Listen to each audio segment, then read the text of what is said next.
Sino ba ang hindi kinilig sa mga Korean novelas? Mga love story nila talaga namang wagas.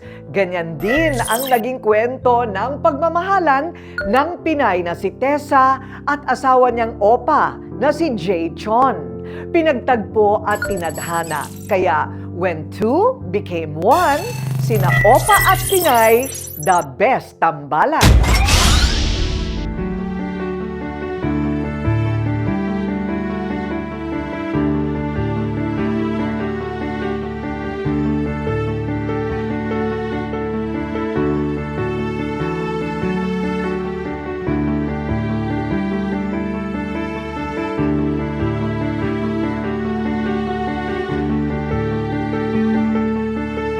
Bawat tao sa mundo, may nakatakda ng mamahalin. Kung minsan hindi sa panahong inaasahan o di kaya'y sa lugar na inaakala. Dahil tulad ng mga teleserye at Korean novelas, may drama muna sa simula bago ang kwento ng pag-ibig. Respect, love, trust, everything is there. So I did not hesitate.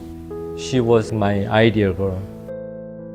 Ganyan ang naging love story ng simpleng dalaga na si Tessa mula Quezon Province at ordinaryong binata na si Jae Chon o si JC mula South Korea.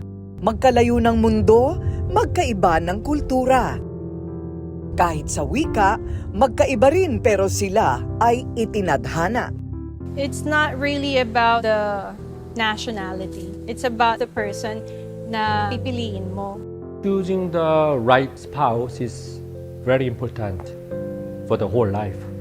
Habang ang ibang bata abala sa simpleng pangarap, si Tessa bawat araw kailangang lumaban para gumaan ang buhay. Pinagsabay niya ang pangarap at pagtulong sa pamilya. Ano naman ang mga nilalagari mo dati na racket? Para kumita lang. Nagtitinda po ako ng pastillas. Okay. Ako po nagluluto. Oh, wow! Nalagyan ko mani-mani. Oo. Pag minsan, pinapatinda ko dun sa kapatid ko na bunso, yung bakasyon, dun sa may Riles, nagtitinda ng halo-halo. Ano-ano po kayo dito po? Meron po ano-ano dito. Bili na po kayo. At saka ng bibingka. And when I entered university, I had to study sa university na free.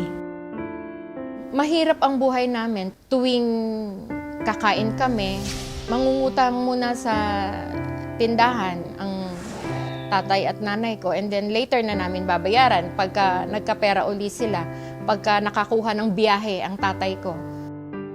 Sa tabi ng Riles nakatira sila Tessa. Bawat daan ng tren, nagsisilbing paalala na mabilis ang takbo ng panahon at dapat nang maghabol.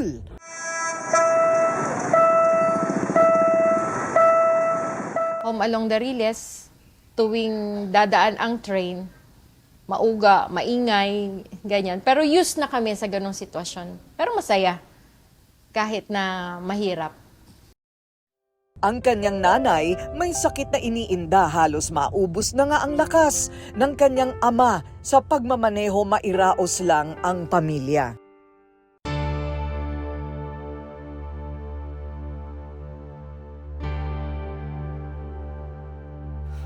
Mama, ayos ka lang ba? Yung mama ko po kasi is epileptic.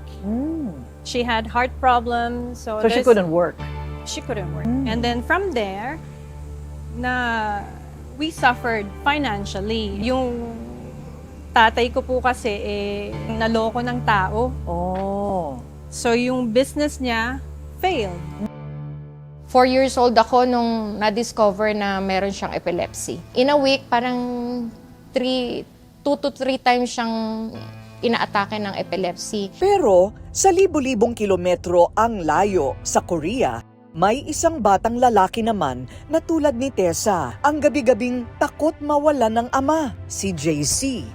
11 taon siya noon nang malimas ang kanilang ari-arian dahil isinasalba ng kanyang ina ang buhay ng may sakit nilang ama. The doctor said he needed surgery. My mom had to sell some land. I had to start work. I delivered the newspaper in the morning. I got up around 4 a.m. and then start to delivering. And after that, I go to school.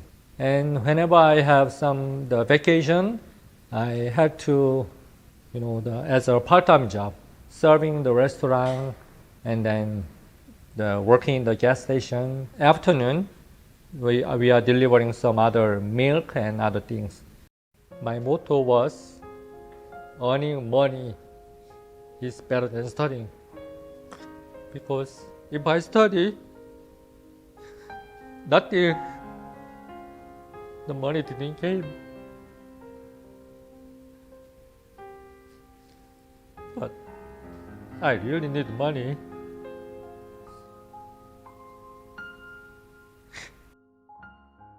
Problemado man ang dalawa sa kani-kanilang buhay, naging matatag sila.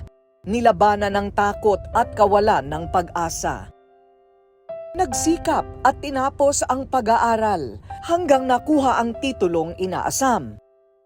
Saksi ang mga kapamilya ni Tessa sa kanyang hirap na pinagdaanan. At kahit umasenso na, hindi nakalimot si Tessa. Sinuportahan din niya ang kanyang nakababatang kapatid para makapagtapos. So, in high school, how many years is high school? 3 years, right? What were your goals? Yung gusto niyang mangyari sa sarili niya, tinutupad niya. Nire-reach niya yung kung ano yung gusto niya. Nung mga bata pa yung mahanak ko, siya na yun nandun na katuwang ng asawa ko. I mean, siguro, I did my best para sa kanila dahil ang misis ko mismo nagsabi sa akin na kahit si Tessa lang, patapusin natin. Ngayon, supportive pa rin naman sa family namin Even me, tumutulong pa rin. Emotional lang ko Kasi by time na kahit ganito ang buhay ko, nangangailangan pa rin ako financial. Pero sometimes si Tessa dyan pa rin. Yun na yun, buwabalik sa akin.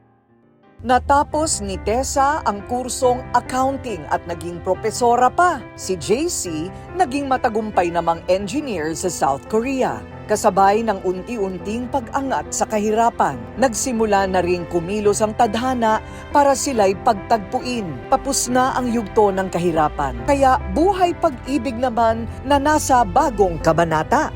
So Tessa, Koreano ang napangasawa mo. Opo. Oo. So, paano nangyari yun? Saan mo nakilala? Yung friend ko, tinawagan niya ako. Sabi niya, Tessa, gusto magpaturo sa'yo nung student ko. After that class, more students came in. And And then? then, I met my husband. Oh. He was a student there. Tinuruan ko po siya. And then, I didn't know that he liked me. So he would usually ask me na, may time ka ba nitong weekend? Until na bumalik siya ng Korea. And he called me every single night. At night, if I look at the moon, she's smiling on the moon. I couldn't eat, I couldn't sleep well, I couldn't study. I cannot endure waiting. I called her every day at the same time. After 1 month, I got the phone bill. It was too high. I couldn't afford it. Si Opa na love at first sight sa beauty ni Prom Di Pinay. Dahil pareho sila ng naging kapalaran, mas naging madali ang magkaintindihan. Hindi pera, estado at lalong hindi itsura ang una nilang nakita sa isa't isa. Kundi sila bilang future na magkasama. Money is power, but somehow it's not all the time good. Because money can help your life better, but money is not everything. Mula sa gabi-gabing tawagan, nauwi sa panghabang buhay na pagmamahalan. Ang dalawang tao na sanay lumaban ng mag-isa, natutong mangarap ng magkasama. Sa Pilipinas nagsimula, pero sa Korea itinuloy ang pagmamahalang natagpuan. Doon rin sila nagsimulang mangarap ng buhay na may oras sa isa't isa, pamilyang masaya. Hindi lang pagod at hanap buhay ang prioridad. Ayaw nilang matulad sa kanilang mga magulang na hindi pinahalagahan ang kalusugan dahil subsob sa pagkayod. I started my marriage life with Tessa only spoon and fork. I have 2 kids. I don't want to give them very hard life. Choosing the right spouse is very important for the whole life. You live with wife much more longer than others. I want to show my worst case to someone who I'm dating. Somehow, when I met Tessa, she just liked me as me, not my background, not my money. Sa tamang sangkap ng pagmamahal, pangarap at determinasyon, sinimulan ng mag-asawa ang pagnenegosyo. From nothing to your dream. Talagang dream mo bang magkaroon ng negosyo? Opo. Kasi that's the only way for us to have freedom. Freedom, if you have income. Freedom of time. Paano naman napunta sa barley? Yung barley po kasi na-formulate namin is not only barley. It has 6 different ingredients, which is for overall wellness. Because of our history from health, Prime Beta barley has 6 different ingredients. Meron siyang barley grass, the baby grass. And then we have moringa, mineral called selenium, milk thistle, psyllium husk, and blueberry powder.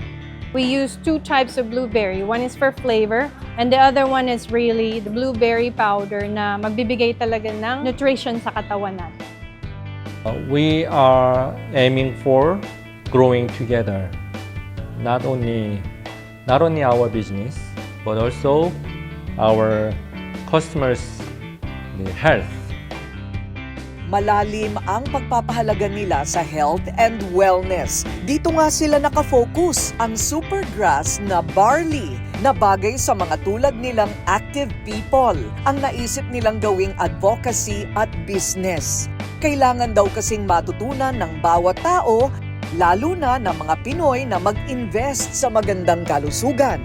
Dahil kilala rin ang mga opa sa magandang skin, mayroon din silang treat pampa-fresh. This is more on skincare product. The first flagship brand is Mia Skin Peel Off Mask. And this one includes collagen that's really gonna help you hydrate. So this is different compared to other products because spread it on your face and then you wait for 20-30 minutes and then you peel it off and you don't need to wash your face afterwards.